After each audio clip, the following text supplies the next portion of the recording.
Hello दोस्तों, आपका स्वागत है आपके अपने चैनल टॉप सर में। दोस्तों आज हम आप लोग के लिए केमिस्ट्री जो है पहला चैप्टर उसका मोस्ट इम्पोर्टेंट क्वेश्चन लाए हुए हैं। आपसे रिक्वेस्ट है कि वीडियो अंत तक देखिएगा, सारे के सारे जो क्वेश्चन हैं यूजफुल होने वाले हैं। तो चलिए शुरू करते हैं। पहला जो क्वेश्चन है, विस्थापन या एकल विस्थापन अभिक्रिया किसको कहते हैं।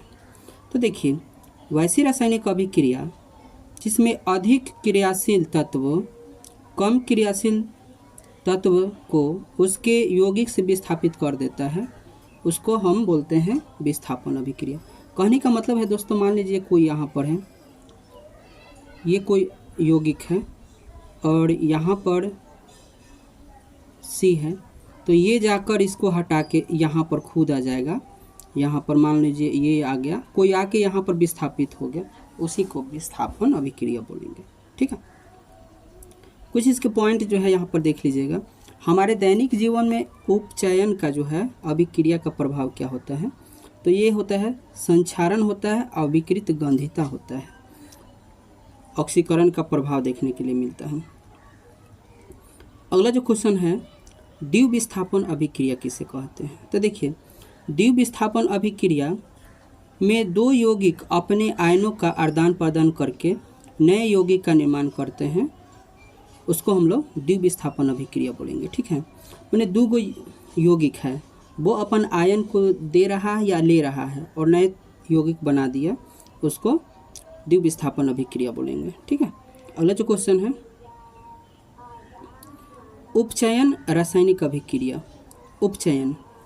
उपचयन को एक और नाम दिया जाता है ऑक्सीकरण। ठीक है ना, वैसी रासायनिक अभिक्रिया जिसमें क्या होता है, जिसमें होता है पदार्थ ऑक्सीजन को ग्रहण करता है, यानी वैसी रासायनिक अभिक्रिया जिसमें पदार्थ जुड़ता है और हाइड्रोजन निकलता है, यानी हाइड्रोजन का त्याग होता है, उपचयन या ऑक्सीकरण कहलाता है। समझ में आ गया होगा आपको।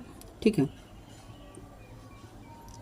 अब यहाँ पे कुछ पॉइंट जो है, लंबे समय तक रखने पर चांदी पर काला रंग का, तांबा पर हरे रंग का परत चढ़ जाता है, ऐसा क्यों।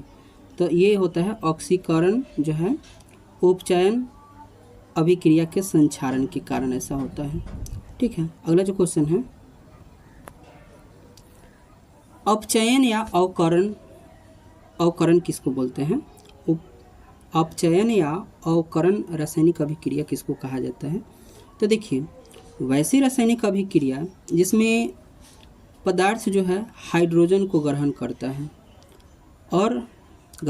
है और ऑक्सीजन को त्याग करता है, ऑक्सीजन को निकालता है, अपचयन या अवकरण कहलाते हैं। ठीक है, अगला जो क्वेश्चन है, रेडॉक्स अभिक्रिया। तो देखिए, किसी रासायनिक अभिक्रिया में उपचयन और अपचयन अभिक्रिया एक साथ होता है, जिसको रेडॉक्स यानी ऑक्सीकरण और अवकरण अभिक्रिया को रेडॉक्स अभिक्रिया कहा जाता है। ठीक है, अगला जो क्वेश्चन है, ये पॉइंट है, नोट कीजिएगा। लोह चूर्ण पर तनु हाइड्रोक्लोरिक अम्ल डालने पर क्या होता है।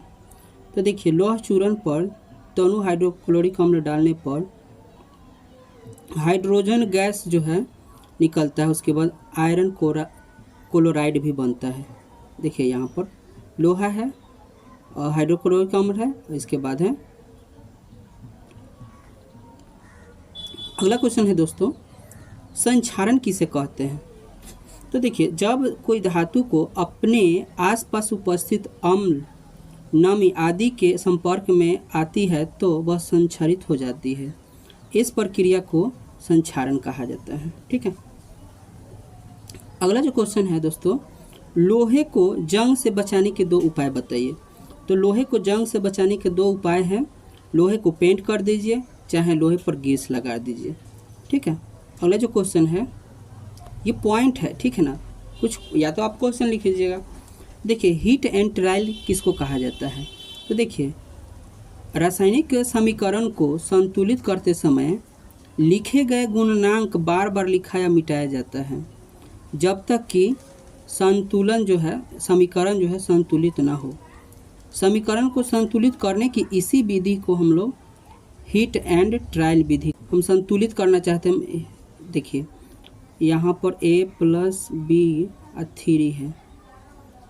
तो यहाँ पर है, तो हम क्या करेंगे,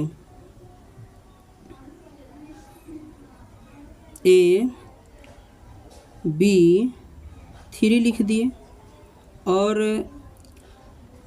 तो यहाँ पर 2 है, यहाँ पर 2 है, तो यहाँ पर 2 लगा देंगे, तो है 6 हो गया। B जो है मेरा 6 हो गया, तो यहाँ भी 2 लगा देंगे। तो ये जब तक करेंगे जब तक कि हो नहीं जाएगा, ठीक है ना। चलिए आगे जो है, विकृत गंधिता किसको कहते हैं।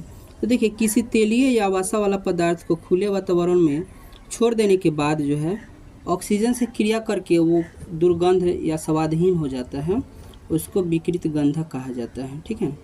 चलिए आगे क्वेश्चन जो है, उदासीनीकरण अभिक्रिया किसको कहते हैं।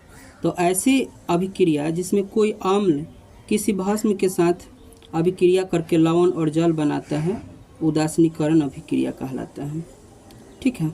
अगला जो क्वेश्चन है, अवक्षेपण रासायनिक अभिक्रिया। तो देखिए, ऐसी रासायनिक अभिक्रिया जिसमें कोई प्रतिफल ठोस के रूप में विलयन से पृथक हो जाता है, अवक्षेपण अभिक्रिया कहलाता है। कहने का मतलब, मान लीजिए कोई विलयन है, उसमें कोई ठोस कोई पदार्थ डालते हैं और ठोस के रूप में अलग हो जाता है। जैसे कि मिट्टी है, मिट्टी के अंदर अगर कंकड़ मिला है, तो अगर हम उस मिट्टी को जल में डालेंगे तो कंकड़ जो है अलग हो जाएगा, मिट्टी उसमें घुल जाएगा, तो इसको हम लोग अवक्षेपण रासायनिक अभिक्रिया बोलेंगे, ठीक है। चलिए आगे क्वेश्चन जो है, दहन से आप क्या समझते हैं। तो किसी पदार्थ की ऑक्सीजन में जलाने पर, माने कोई पदार्थ को ऑक्सीजन की उपस्थिति में जलाने पर प्रकाश, ऊष्मा और प्रकाश उत्पन्न होता है। जलने की इसी प्रक्रिया को दहन कहा जाता है। देखिए, किसी पदार्थ को ऑक्सीजन की उपस्थिति में हम जला रहे हैं, तो उसमें से निकलेगा ऊष्मा और प्रकाश, इस प्रक्रिया को ही हम लोग दहन कहते हैं, ठीक है। चलिए नेक्स्ट वीडियो आपका आएगा अगले चैप्टर से, जो कि अम्ल और भस्म है, ठीक है ना।